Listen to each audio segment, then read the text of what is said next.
Hi mga preni! Ang paborito kong ulam na may sarsa ay ang kaldereta. Kaya naman for today's video ay mas pasasarapin pa natin ito na talaga namang sarsa pa lang ikay matatakam. Kung nais nyo naman ay ibang version ay meron din naman ako noon. Mag-scroll lang kayo sa aking page and I'm Fanny from Fanny's Cookery.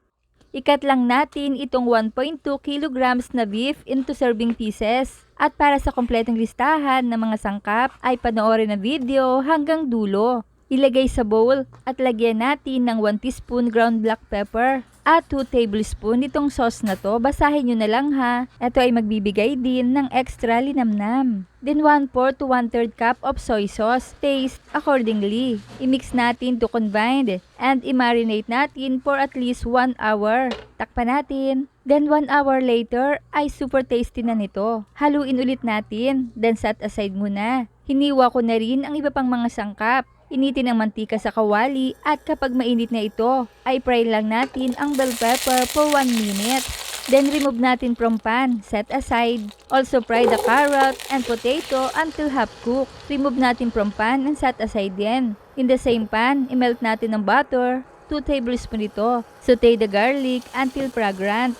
Next is the onion. Saute natin until translucent. Then ilagay na natin ang marinated beef. Itabi muna natin ang marinade sauce. Saute for about 5 minutes. Budburan ng paminta. Saute for a minute. Then add bay leaves. Saute for a minute. Saka ibuhos ang tomato sauce. 2 packs ito mga preni at 90 grams each. Stir natin to combine and cook natin for 2 minutes until absorb. Then mag-add tayo ng 3 and 1/2 cups hot water. Haluin. At ilagay na natin ang marinade sauce. Haluin muna, takpan at lutuin natin ng 1 oras or hanggang sa ang beef ay lumambot na.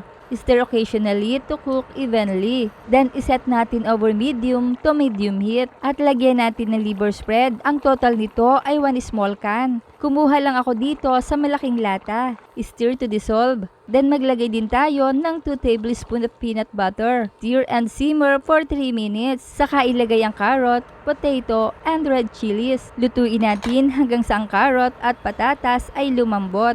Then add red bell peppers and green olives. Kayo nang bahala mga preni sa dami ha.